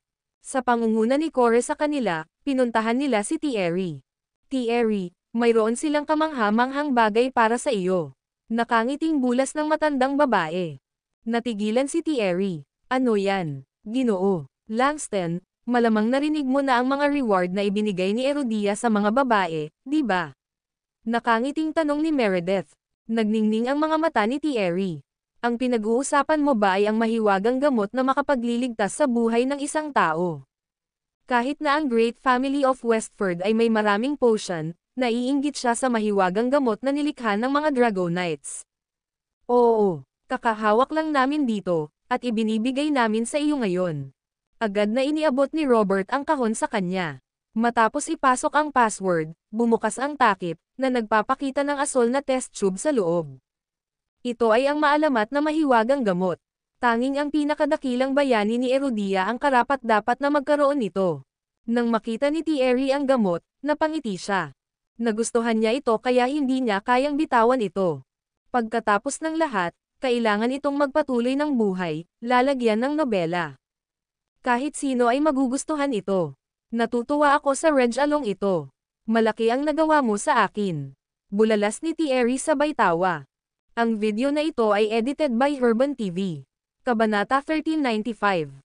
Sabihin mo sa akin, anong reward ang gusto mo? Tanong ni Thierry habang nakatingin sa iba. Dahil regalo ang regalo, natuwa ang pamilya Lopez at Black. Masaya rin si Cora. Matapos magpalitan ng tingin sa isa't isa, sinabi ni na Harry at Meredith, Mr. Langston, hangad lang namin ang mga Lopez at Black na pamilya ay magiging bahagi ng Great Family of Westford. Mula ngayon, lahat ng ating henerasyon ay susunod na, sa dakilang pamilya ng Westford at sa bawat tagubilin mo. Ito ang nakitang hiling ng dalawang pamilya.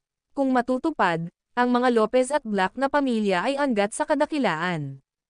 Pagkatapos ng lahat, magiging bahagi sila ng Great Family of Westford. Kusang sumang-ayon si Thierry, okay, I agree. Mula ngayon, magiging bahagi ka ng Great Family of Westford. Isang tao, ipahayag ang balita sa iba ngayon din. Talaga, salamat, Mr. Langston. Ipinangako ng mga Lopez at Black na pamilya ang aming katapatan sa iyo. Napaluhod ang mga miyembro ng pamilya Lopez at Black at lubos na nagpasalamat kay Thierry. Ngayong nagawa na ng mga elder na dalhin ang kanilang pamilya sa rurok ng tagumpay, natupad na ang pinakadakilang hangarin nila. Ang kanilang mga pagsisikap ay hindi nasayang. Gayunpaman, sa sandaling iyon, hinayla ni Judy si Thierry. Anong problema, Judy? Tanong niya. Lolo, huwag tayong magmadaling magdesisyon, kailangan nating simulan alang ito, payo niya. Galit na sumigaw si Thierry, ano? Hindi lang ba ako makakapagdesisyon sa ganoong maliit na bagay? Nagpanik si Judy. Lolo, nakalimutan mo na ba ang kasalukuyang sitwasyon na kinakaharap ng Great Family of Westford? Nang inig ang katawan ni Thierry nang makarating sa nakakagulat na revelasyon. Tama siya. Hindi na ako ang master ng Great Family of Westford. Kahit na ito ay ngunit isang maliit na bagay, kailangan ko pa ring ipaalam sa kanya ang tungkol dito. Tinapik ni Thierry ang kanyang noo at napabulalas, nakalimutan ko. Teka, wag mo pa i-announce. Kailangan muna nating pag-usapan ang tungkol sa pagsali ng mga Lopez at Black na pamilya sa Great Family of Westford ng husto. Ha? Ang biglaang pagbabago ng isip ni Thierry ay nagulat sa pamilya Lopez at Black, kasama na si Cora. Pero ngayon lang pumayag si Thierry. Bakit biglang nagbago ang isip niya? Sa tono ni Judy, parang hindi niya kayang magdesisyon ngayon. Ano ang nangyayari? Pati si Cora ay curious din. Pagkatapos ng lahat, ang bagay na ito ay dapat na isang piraso ng cake para kay Thierry na hawakan. Kaya naman, walang dahilan para pag-usapan niya ito ng husto. Lingid sa kanilang kaalaman, ang master ng Great Family of Westford ay si Levi na ngayon. Dahil dito, ang desisyon ay hindi para kay Thierry ang gumawa. Anong problema, Thierry? Mabilis na tanong ni Cora. Kung hindi niya matupad ang kanyang pangako, ito ay magiging kahihiyan para sa kanya at sa Great Family of Westford. Huwag ka nang magtanong. It's none of your business. Galit na umalis si Thierry kasama si Judy sa likod niya, naiwan ang mga pamilyang Lopez at Black. Nagpalitan sila ng tingin sa isa't isa, ganap na walang alam sa mga nangyayari.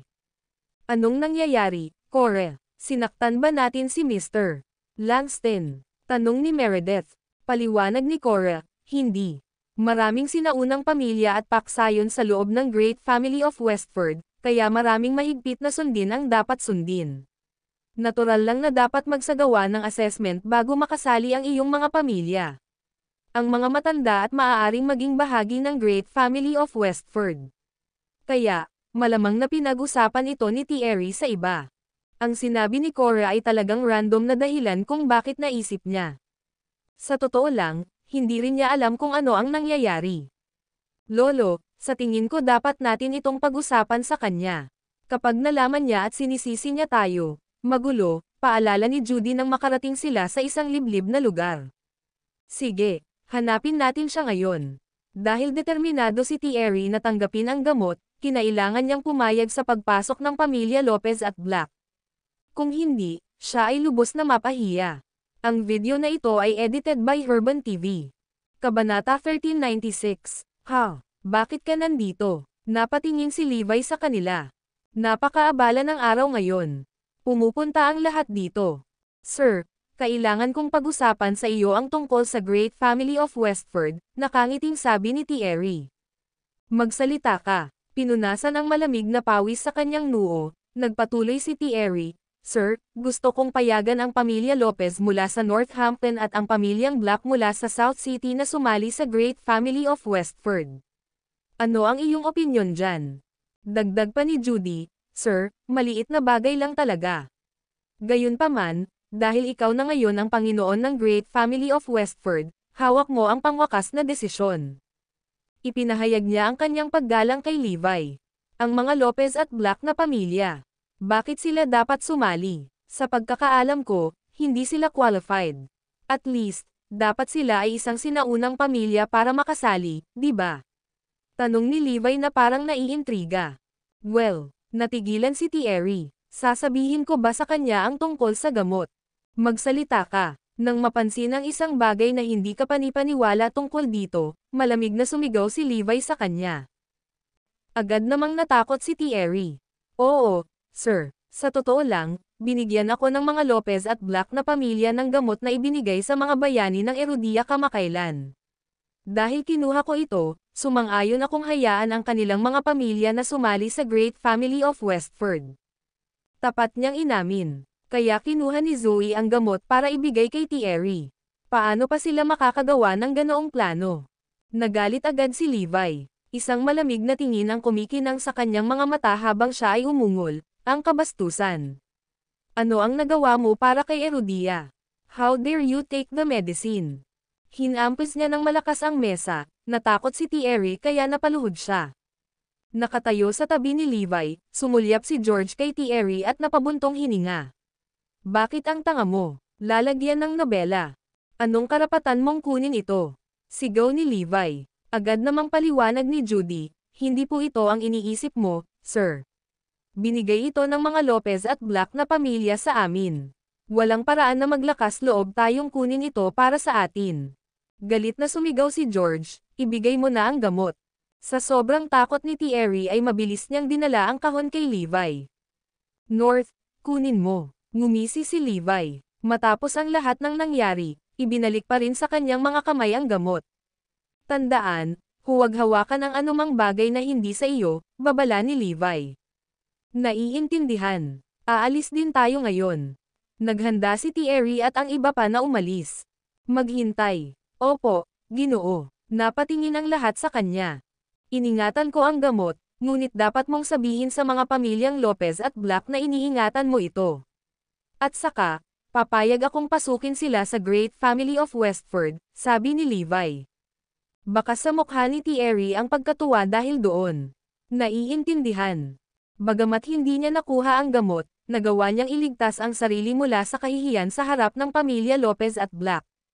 Matapos bumalik sa tirahan ng pamilya Lopez, inihayag ni Thierry na maaaring sumali ang dalawang pamilya. Ang mga miyembro ng pamilya Lopez at Black ay nilamon ng lubos na tuwa. Noong panahong iyon, maaari lamang silang umasa sa nakaraan ng Great Family of Westford. Ngayon, opisyal na silang naging isa sa kanila. Mula ngayon, wala na silang hahanapin na dumaan sa Herodia. Sila ay bumaril hanggang sa hanay ng mga sinaunang pamilya. Kahit na nabangga nila ang angkan ng garrison sa Oakland City, masasample lang sila ng walang pagpigil. Agad na kumalat ang balita, dahilan para magkagulo ang buong Herodia. Ang Great Family of Westford ay ang pinakaaktibo sa mga nakatagong puwersa. Ngayon, pinayagan nila ang dalawang malalaking pamilya na sumali sa kanilang hanay. Kasabay nito, bumisita ang mga mayayamang elite sa Northampton at mga kalapit na lugar upang batiin ang mga Lopez at Black na pamilya. Mukhang dapat nating pasalamatan si Levi para dito. Tara na at magpasalamat tayo sa kanya ha. Mungkahi ni Sean. Nagtungo ang lahat sa tirahan ni Levi. Ang video na ito ay edited by Urban TV. Kabanata 1397. Tumigil ka. Anong ginagawa mo dito? Pagdating nila sa entrance ng manor ay may nakabantay dito. Ang taong iyon ay walang iba kundi si George. Dahil wala siyang natanggap na anumang gawain mula kay Levi, nagsisilbi na siya ngayon bilang security guard. Wow! Nag-hire ba si Levi ng middle-aged na lalaki para maging bodyguard niya? Maaari bang magbantay ng bahay ang isang kasing mahina niya? Panunuya ni Sean and the rest nang makita nila si George. Dahil hindi pa nila nakikilala si George, hindi nila ito kilala. Hoy, matandang lalaki, ikaw ba ay isang bodyguard na inupahan ni Levi? Tanong ni Logan. Hahaha, lalagyan ng nobela. Nagtawanan ang lahat. Nang itago ni George ang kanyang nakaka-intimidate na aura, para siyang maamo at madaling pakisamahan. Kung tutuusin, mukha pa nga siyang mahina. Kung pipilitin naming pumasok, mapipigilan mo ba kami? Panunuya ni Sean, sinusubukang takutin si George. Kung alam niyang halos 200 taong gulang na ang maamo nitong nasa katanghaliang gulang, baka himatayan siya sa gulat. Higit na nakakatakot, kayang-kaya siyang durugan ni George sa isang suntok. Sa katunayan, hindi kailanman akalain ni Sean na siya ang pinakamagaling na manlalaban sa Great Family of Westford. Napakalakas niya kaya kahit si Thierry ay kinailangan siyang tawagin ng may paggalang bilang master. Mga walang hiya, may death wish ka ba? Magagalit na sana si George nang may tumunog, papasukin sila. Noon lamang itinago ni George ang kanyang layunin sa pagpatay at pinayagan ang grupo na makapasok. Pagtingin sa lahat, ngumiti si Levi. Nandito ka ba para magpakitang gilas? Mukhang alam mo na. Well, alam na ng lahat kay Herodia na ang mga Lopez at Black na pamilya ay bahagi na ngayon ng 4 great families. Napakalakas namin kahit ang angkan ng garrison mula sa Oakland City ay mas mababa sa amin. Levi, wala ka man lang karapatang makipag-usap sa amin, pagmamalaki ni Sean at ng iba pa. Lahat sila ay kumilos ng mataas at makapangyarihan na parang sila ang pinakamakapangyarihang tao sa mundo. Levi, inaasahan mo na bang darating ang araw na ito? We've been truly superior people, while you still remain a nobody, panunuya ni Jenny. Tumawa si Logan. Hindi ba napaka-unpredictable ng buhay? Sa isang kisap mata, naging bahagi na tayo ng 4 na mahusay na pamilya. Hindi ka ba naasar? Kung saan, kailangan naming magpasalamat sa iyo. Ang iyong gamot ay talagang nakakatulong sa aming pamilya na umangat sa tuktok. Maraming salamat. Nagpasalamat ang lahat kay Levi ng bongga. Bilang, ngumiti si Levi at sinabing, ako ang tumulong sa iyo na sumali sa Great Family of Westford. Nag-iisang tinulungan kitang mag-shoot hanggang sa rurok ng tagumpay, ngunit dapat mong tandaan ito, kaya kong gawin. Mahulog ka sa iyong pagkamatay ng kasing dali ng matutulungan magtagumpay. Pagkasabi niya nun, nagtawanan ang lahat. Tawa sila ng tawa na halos hindi na sila makatayo ng tuwid. Kung may ibang nagsabi niyan, baka mapaniwalaan nila ito. Gayunpaman, dahil si Levi ang nagsabi niyan, imposibleng maniwala sila sa kanya. Pagkatapos ng lahat, wala siyang kinalaman sa Great Family of Westford. Imposibleng siya ang pumayag na pasukin ang kanilang pamilya sa hanay ng Great Family of Westford. Higit pa rito, wala sa posisyon si Levi para sabihin kay Thierry kung ano ang gagawin. Levi, nasisiraan ka na yata ng bait. Nawawala na ang iyong pagmamayabang. Bakit hindi mo na lang sasabihin sa iyo ang Great Family of Westford? Sigaw ni Jenny kay Levi. Tumawa si Levi at sinabing, tama ka. Ang Great Family of Westford ay akin nga. Puff, kaagad pagkatapos niyang magsalita, insulto siya ng lahat. Nakakahiya ka. Paano ka magiging matapang para sabihin na sa iyo ang Great Family of Westford? Sigaw ni Sean at ng iba pa. Galit na galit sila. Nang mapansin ni George ang nangyayari, sumigaw siya, tama siya. Siya ang master ng Great Family of Westford. Ang video na ito ay edited by Urban TV. Kabanata 1398. Dahil ako ay zip mo. Walang karapatang magsalita dito ang isang lingkod na tulad mo. Itutuloy na sana ni George ang kanyang tanong ng diretsong putol ni Sean, lalagyan ng nobela. Ako, natigilan si George. Sa Great Family of Westford, siya ay pinahahalagahan. Kahit si Thierry ay hindi nang ahas na tumanggi sa kanya. Gayunpaman, pinapagalitan siya ngayon ng isang grupo ng mga hamak na brats. Tumigil ka sa pagsasalita at mawala ka. Naiinip na saway ni Logan at ng iba pa. Ako, si George ay nasa bingit ng pamumulaklak ng kanyang pang-itaas. Sa sandaling lumabas siya sa pag-iisa, binugbog siya ni Levi. Gayunpaman, iyon ay isang pagkatalo na lubos niyang tinatanggap. Gayunpaman, hindi niya kailanman matitiis ang mga mahihinang ito na nananakot sa kanya. Levi, kung gagamitin mo ang Great Family of Westford para manloko ng iba, papatayin ka namin. Oo, kapag may narinig pa akong ganyan, bubugbugin kita tuwing nakikita kita. Umalis sila ng mayabang pagkatapos noon. Nang madaanan nila si George, pinagsabihan nila, "Hoy, matanda, tandaan mo ang iyong posisyon. Huwag kang magbubuga ng kalokohan sa palabas o talagang tuturuan kita ng leksyon, okay?" Tinaas ni Sean ang kanyang mga kamao na nakakatakot. Noon, pakiramdam ni George ay sisabog siya sa galit. Hindi siya makapaniwala na pinahiya siya ng isang grupo ng mga brats. Kumalma ka, magkakaroon ka ng maraming pagkakataon para turuan sila ng leksyon sa hinaharap, nakangiting sabi ni Levi. Pagkaalis ni Sean at ng iba pa, dumating si West Skylord. Wala na bang balita? Logically speaking, they should have made a move after so long, tanong ni Levi. Nakuha na namin ang isang snippet ng tawag ni Prince William sa isang misteryosong tao mula kay Erudia. Kahit maliit na part lang, we can still deduce na they're going to make a move, sagot ni West Skylord. Ngumisi si Levi.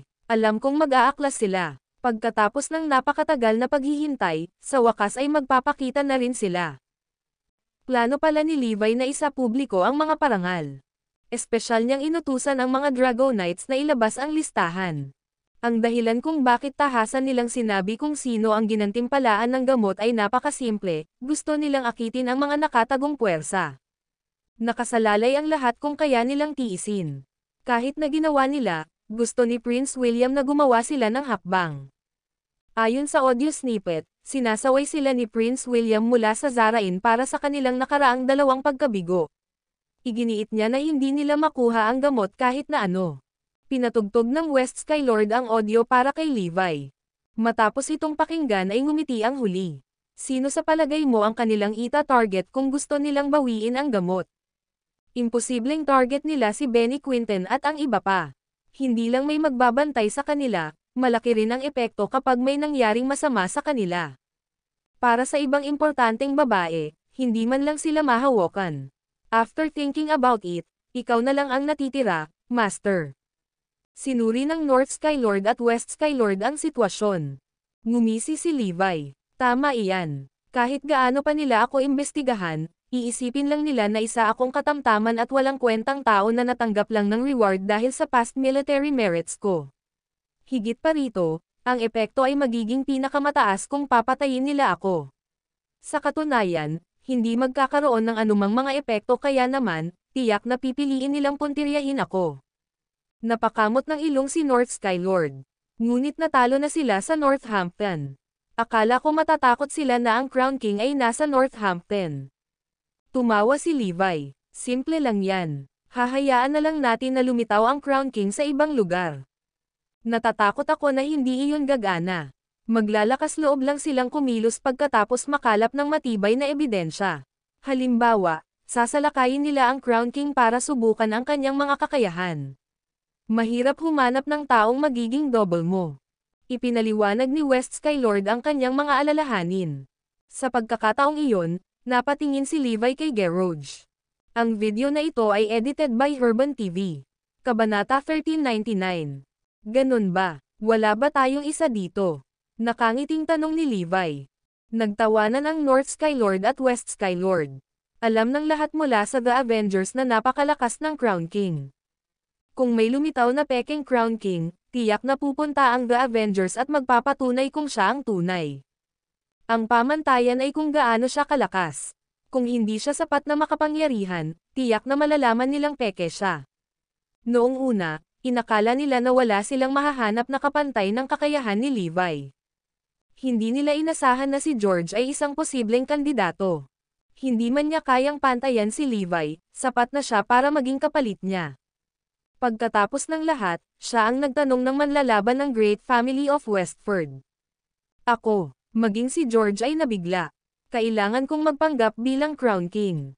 Oo, tama iyan. Ikaw. Nagpatuloy si Levi, itataguyod kita sa posisyon ng Panginoon ng Erudia sa The Calamity. Nangangahulugan ito na magkakaroon ka ng pantay na katayuan bilang Four Lords. Oras na para talagang mag-ambag ka kay Erudia. Ang mga salita ni Levi ay labis na nagudyok kay George. Noong una, akala niya ay ang sari-saring usapan lang niya para kay Levi. Hindi niya inaasahan na magkakaroon siya ng ganoong kabuluhang titulo. Handa akong ibigay ang lahat para kay Erudia. Pakiramdam ni George ay bumalik siya sa nakaraan noong hindi siya matatalo. Nakaramdam siya ng matinding excitement na bumabalot sa kanya. Ang una mong misyon ay gayahin ako.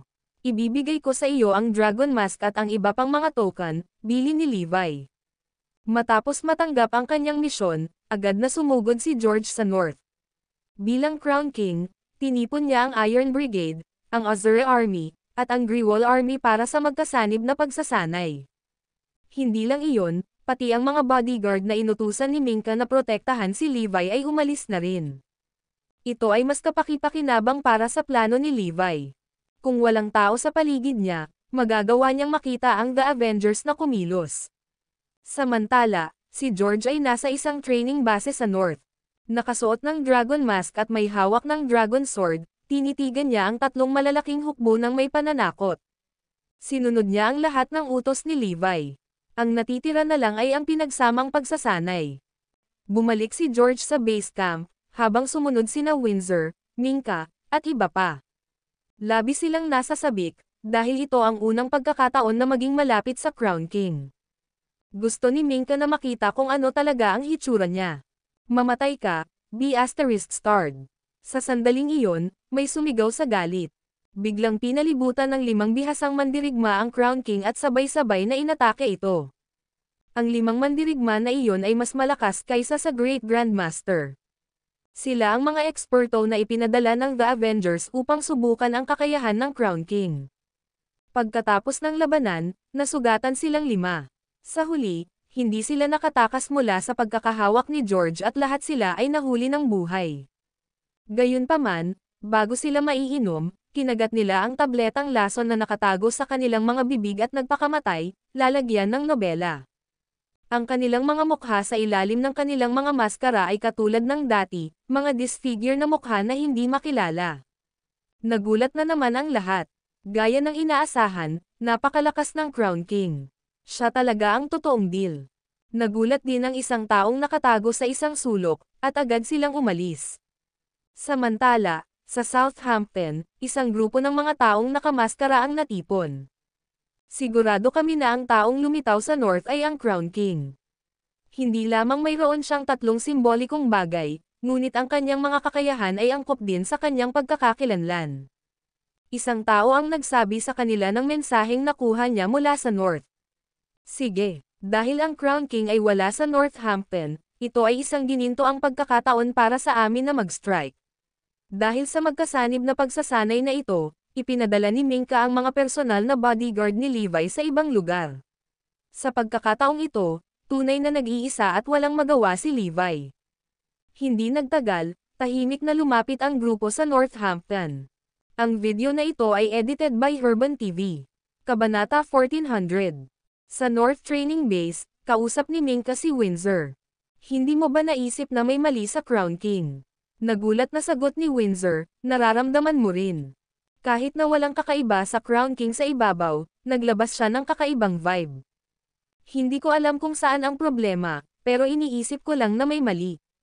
Bakit hindi natin tingnan ng palihim? Noon pa man ay curious si Minka kung ano ang hitsura ng Crown King. Katulad nito, gusto rin siyang makita ni Windsor. Gayunpaman, nag-alinlangan siya. Ngunit hindi tayo maaaring manghimasok sa personal na espasyo ng Crown King. Kapag nahuli tayo, mapaparusahan tayo. Sinaman siya ng tingin ni Minka. Sige, kung hindi ka pupunta, pupunta ako. Wala nang magandang pagkakataon sa susunod. Kung ganoon, isasama kita. Sa huli, hindi napigilan ni Windsor ang kanyang pag-uusisa. Pareho silang sumilip sa pribadong teritoryo ng Crown King. Hindi man lang ito nababantayan kaya madali silang nakalapit sa kanyang tirahan. Sumilip sila sa isang maliit na bitek. Sa sandaling iyon, hinubad ni George ang dragon mask at inihayag ang kanyang mukha. Huminga ng malalim sina Mingka at Windsor, nang makita sa unang pagkakataon kung ano ang hitsura ng hari ng korona. Nagulat sila nang malaman na siya ay isang maamo na mukhang nasa katanghaliang gulang na lalaki. Noong una, akala nila ay binata na siya.